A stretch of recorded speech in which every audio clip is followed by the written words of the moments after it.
Assalamualaikum warahmatullahi taala wabarakatuh. Hadirin hadirat yang dimuliakan Allah Subhanahu wa taala. Insya-Allah pada pagi ini kita renung satu hadis Rasulullah sallallahu yang berbunyi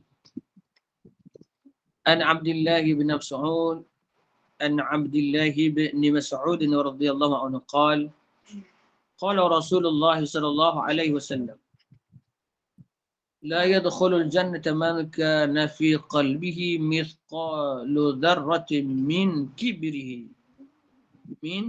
كبر. Hadis rawahu Muslim. Daripada Abdullah bin Mas'ud radhiyallahu anhu. Bila berkata Rasulullah SAW bersabda, tidak akan masuk syurga seorang yang mempunyai sebesar zarah kesombongan dalam hatinya. Hadis riwayat Muslim. Agama Islam merupakan agama yang menitik beratkan akhlak yang luhur dan yang mentarbiah kita supaya kita menjadi orang yang mulia. Oleh itu Islam memerintahkan agar berlembut, merendah diri dan bersikap ramah. Islam turut melarang umatnya daripada bersikap angkuh, sombong dan besar kepala. Jadi dalam hadis ini terdapat amaran Nabi SAW, mereka yang bongkok, mereka yang bongkak, yang memperkenalkan, yang memperkecilkan manusia lain dan berasa diri hebat. Golongan sombong tidak akan masuk syurga. Semoga Allah mengurniakan keselamatan dan kesejahteraan. Jadi masuk baginda, tidak akan masuk syurga seorang yang punyai sebesar zarah kesombongan dalam hatinya. Kenapa? Sesungguhnya sombong itu suatu perkara yang amat bahaya. Meskipun hanya sedikit sebesar zarah, iaitu kadar yang sangat sedikit. Tuan-tuan dan perempuan, kita tengok ada beberapa nama-nama yang glamour, yang famous dalam Quran. Dia disebut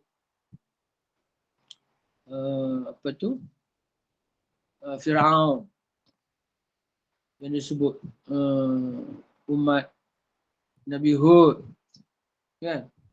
Yang Nabi Nuh ditenggelam, habis minyak.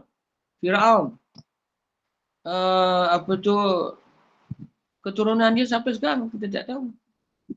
Keturunan dia lenyapkan, tapi dia glamour dalam Quran disebut-sebut di antara Firaun. Umat Nabi Hud yang perkasa, gagah, tapi lenyap begitu. Tapi ada satu lagi yang sampai sekarang ada, iaitu Bani Israel. Bani Israel dia dua. Dia bangsa dia dimuliakan juga dan juga dihina oleh Allah. Dia mulia, ramai juga di kalangan Bani Israel yang dipilih menjadi Nabi dan Rasul.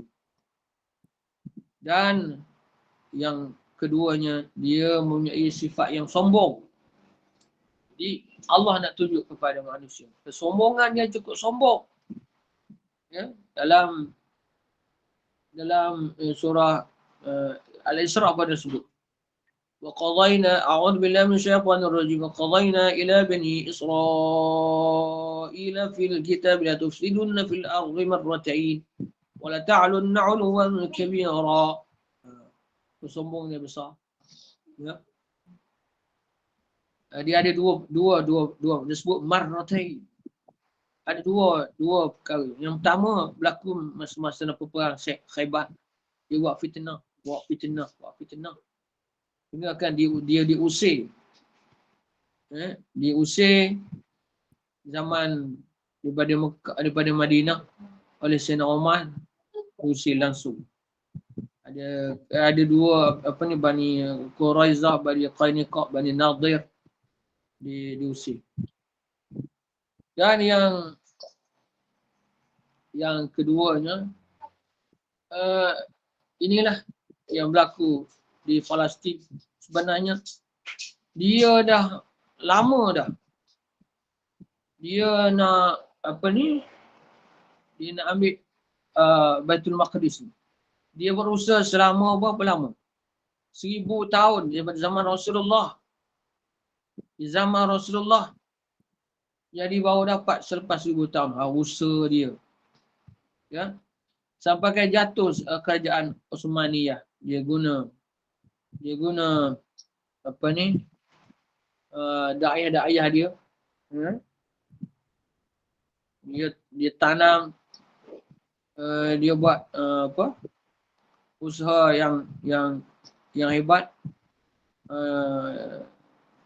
sampaikan maknanya tengok apa ni, negara Arab yang sekitar Palestin itu tak melawan. Tuan-tuan tahu siapa? Saudi dulu adalah pemerintahnya di kalangan keturunan Rasulullah SAW.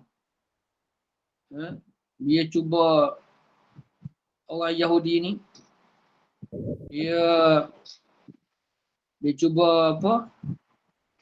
Dia cuba burukkan. Dia main proses melalui dalaman, dia pergi jumpa dengan orang Arab Badui, kata kamu layak untuk jadi pemimpin kamu, pasal kamu orang kuat. Maka dia termakan, dijatuhkan, digulingkan, naik kerajaan Sungai daripada kalangan orang Badui. Dia bukan keturunan Rasulullah SAW. Itu naik Wahabi. Pasal itulah berlaku pergolakan ni. Saudi tak ambil tahu. Jordan.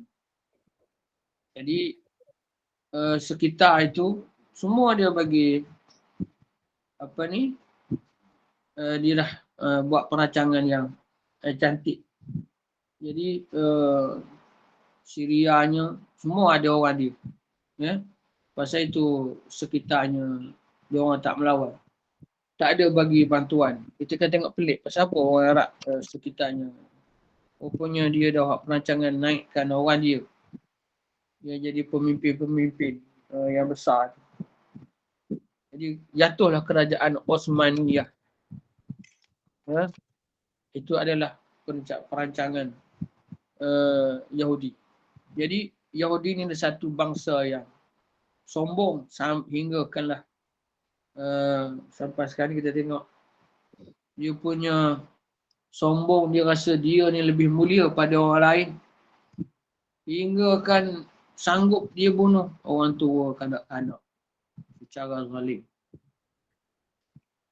Tapi dalam masa yang sama dia tak sedar bahawa sekarang ni zaman media cetak, TikToknya hebat sampai ke seluruh dunia orang tengok. Sekarang kita tak perlu dakwah, ramai kita tengok di viral, orang bukan Islam tengok dengan sifat orang Palestin, ramai terpikat masuk Islam. Pasal apa? Kesusahan dia tak nak bantuan. Kami akan jaga negara kami sendiri. Kalau kita bagi, ada wakil daripada Malaysia pergi, katalah bagi coklat seorang satu. Tiba-tiba ada seorang terbagi dua. Dia akan tanya, ini kenapa saya bagi dua? Bukan sebagaimana orang yang susah lain berebut. Kita tengok negara orang susah lain berebut sampaikan tak sempat kat kawan merasa sumbangan je. Ini dia nak itu je. Maknanya kalau orang satu biar semua sama ada. Dia tak akan minta. Ya. Maknanya dia malu minta-minta. Dia ada maruah. Dengan sikap itu maka orang kufar di luar sana melihat dia panggil dakwah bil hal. Ramai yang terpikat dengan Islam Yang tunjuknya mana betul-betul dia cinta kepada negaranya. Dia hanya perlu sokongan daripada luar je, dia tetap berjuang. Syahid itu memang menjadi idaman. Itu kehebatan, kehebatan. Jadi apa yang saya nak kait di sini ialah sifat sombong ni kita kena buang. Syaitan terkeluar pada Islam kan sombong. Apabila dia tanya kenapa? Kenapa kamu tak mau sujud pada Adam? Dia kata qala ana khairum min khalaqtani minan nar wa khalaqtahu min tin. Kau jadikan aku lebih baik daripada Adam, kau jadikan aku daripada api, Adam daripada tanah. Punca kesombongan. Jadi kita kena buang sifat sombong. Kalau orang tegur kita terima. Alhamdulillah, terima kasih. Terima kasih tak ada teguran. Orang tolong ingat. Apa saja kita kena, itulah yang sebaik-baiknya. InsyaAllah barulah kita akan dimuliakan oleh Allah Subhanahu wa ta'ala. Jangan jadikan macam orang Yahudi. Kita ingat kena sebut dalam Quran kan. Ghairil maghdubi alaihim. Al-maghdub tu orang Yahudi lah. Dalam huraian dan tafsir. Ihdinas siratal mustaqim. Tunjukkan kami jalan yang lurus. Siratal ladzina an'amta alaihim. Sebagaimana jalan yang engkau berikan kepada orang terdahulu, yakni orang yang nabi-nabi, anbiya, orang soleh, dulu itu kita minta. Ghairil maghdub, bukan jalan orang yang engkau murkai. Yang murkai itu maksudnya al-Yahud. Ad-dhalin an-Nasara. An-Nasara. Nampak? Sampai Quran kita sebut 17 kali sehari semalam. Orang yang dimurkai oleh Yahudi. Dia tak akan terima kita sampai bila-bila. Disebut dalam surah Al-Qur'an, walan tarda ankal yahud walan nasara hatta tattabi'a millatahum. Walan tarda, dia tak akan redha. Dia tak akan redha walan tarda ankal yahud, sehinggalah kita ikut dia. Dia tak akan tunduk pada kita.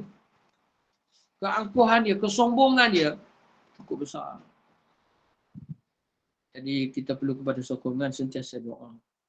Kalau di wilayah sekarang ni, macam di satu arahan, satu kewajipan menyuruh doa kunut zilah setiap selepas solat waktu, ya. Bukan seminggu sekali tak.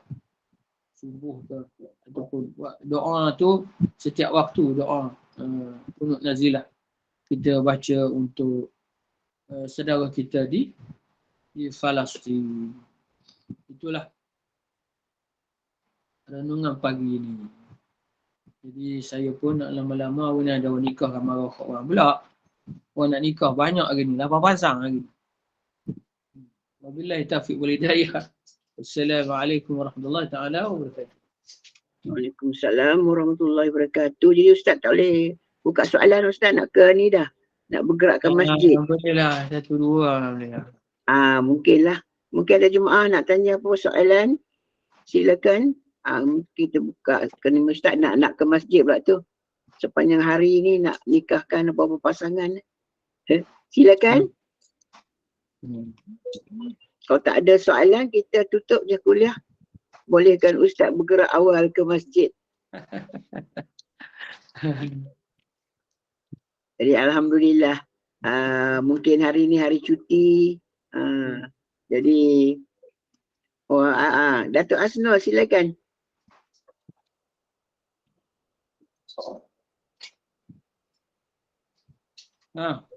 Datuk Asnul sila.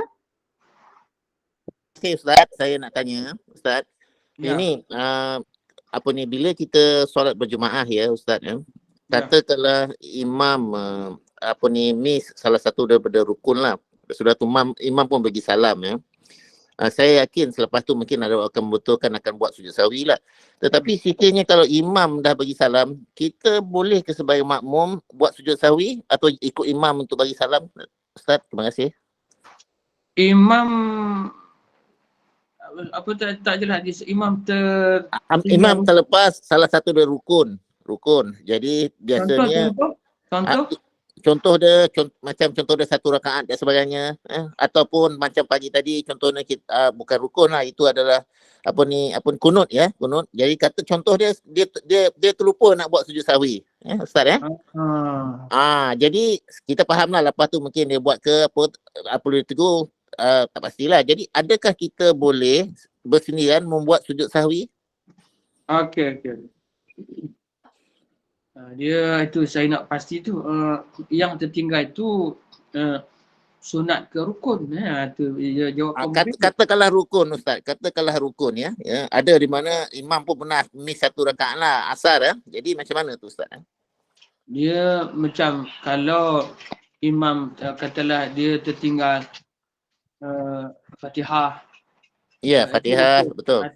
Ataupun imam tertinggal sujud tu 2 kali, dia buat sekali je. Jadi kalau tertinggal rukun, dia kena tambah 1 rakaat. Ya. Kalau tertinggal kunut, tertinggal kunut tu sunat abad. Ya, sunat abad, ya. Sunat abad, dia kena ganti sujud sahwi. Betul. Okey, kalau makmum dah tegur subhanallah, nak tegur pun dia ada cara dia. Maksudnya kalau imam kalau kunut daripada atas ke bawah, mana kalau baru sikit kita tegur subhanallah, imam kena berdiri semula. Baik. Kalau dah sampai tak paras rokok, kita tegur imam kena berdiri semula dan baca kunut, dan dia kena sujud sahwi. Dua-dua kena. Kalau tengah. Kalau imam dah lebih paras rokok dan sampai ke bawah, kita dah tegur dia dan kita tak boleh paksa dia berdiri semula kerana itu perbuatan yang haram dan ada pendapat menyebabkan batal solat. Ya, baik. Tiba-tiba lepas bagi salam, imam terlupa pula untuk ya, betul. Itu keadaan dia, Ustaz. Macam mana tu? Kalau imam terlupa sujud sahwi, kita boleh buat. Lepas imam bagi salam, kita boleh buat ya? Kita boleh buat. Kita yang ingat boleh ingat. Kalau kita nak ikut imam pun tak ada apa.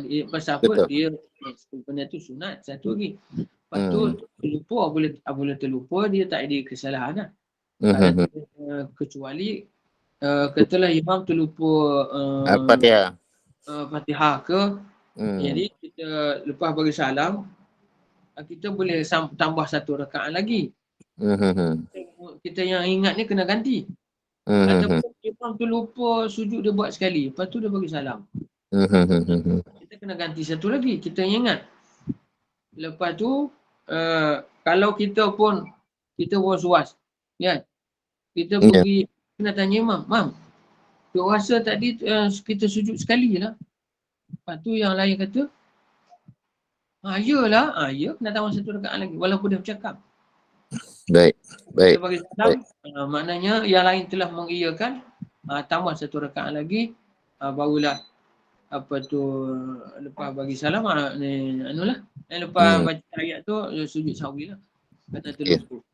Okey. Baik, Ustaz. Terima kasih banyak, Ustaz. Maaf manggil masa Ustaz sikit ya.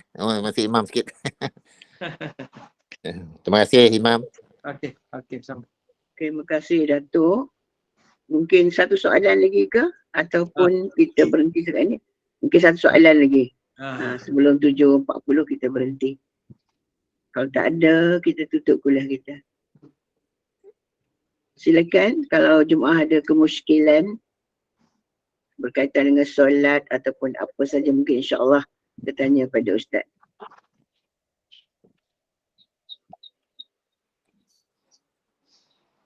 Kalau dah tak ada soalan, kita tutup kuliah kita lah, insya-Allah. Okey. Jadi alhamdulillah, amin, Allahumma amin, jazakallah khairan kasiran kepada yang berbahagia Imam Hasan Al-Fadli bin Abdul Rahman yang telah pun sudi bersama dengan kita untuk menyempurnakan kuliah subuh kita pada pagi ini.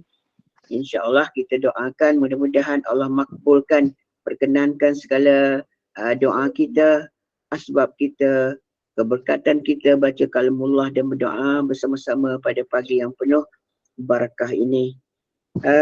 Terima kasih juga atas perkongsian ilmu pada pagi ini. Hadis iaitu tidak akan masuk syurga siapa yang di dalam hatinya terdapat kesombongan sekecil apapun. Jadi kita mudah-mudahan kita buang sifat-sifat sombong tersebut supaya kita dimuliakan oleh Allah Subhanahu Wa Taala. Mudah-mudahan apa yang disampaikan pada pagi ini walaupun ringkas, mudah-mudahan bermanfaat, pertambahan ilmu, dan kita boleh amalkan apa yang baik untuk kita amalkan supaya kita dimuliakan, diterima segala amal ibadat kita insya-Allah. Terima kasih kepada tim Gema Nur Iman, terima kasih kepada para jemaah yang terus mengimarahkan kuliah walaupun hari ini hari cuti yang panjang.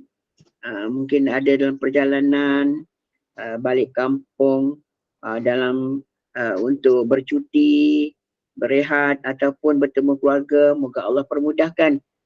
Moga Allah bimbing setiap langkah kita agar kita selalu dalam kebaikan, dan semoga rahmat Allah sentiasa mengiringi kehidupan kita semua. Amin. Ya Rabbil Alamin. Kuliah kita seterusnya nanti ialah pada pukul 8.30 pagi bersama dengan seorang lagi Imam Masjid Negara, iaitu Al-Fadil Imam Muhammad Nazri bin Haji Mustaqim, iaitu kuliah duha dengan tajuk Tadabbur Surah Al-Baqarah pada pukul 8.30 pagi. Jadi kepada yang ada kesempatan teruskan bersama dengan kuliah, kita tak tutup link untuk kuliah seterusnya.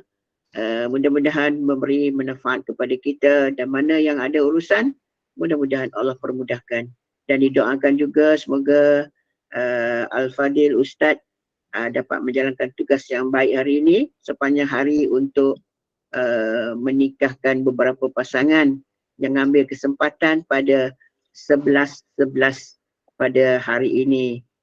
Jadi mungkin ada yang kata, oh ni nombor yang baik, tu ramai yang nak bernikah hari ini Ustaz. Jadi kita tutup kuliah kita dengan mohon Ustaz untuk membimbing bacaan tasbih kafarah dan tutup dengan surah Al-As. Saya sudahi dengan wabillahi taufik. Wassalamualaikum warahmatullahi wabarakatuh. Subhanakallahumma wa bihamdik asyhadu an la ilaha illa ant astaghfiruka wa atubu ilaik. Bismillahirrahmanirrahim. Wal 'ashr innal insana lafi khusr illa alladhina amanu wa 'amilus shalihat wa tawassaw bil haqqi wa tawassaw bis sabr. Wabillahi taufiq wal hidayah. Wassalamualaikum warahmatullahi taala wabarakatuh.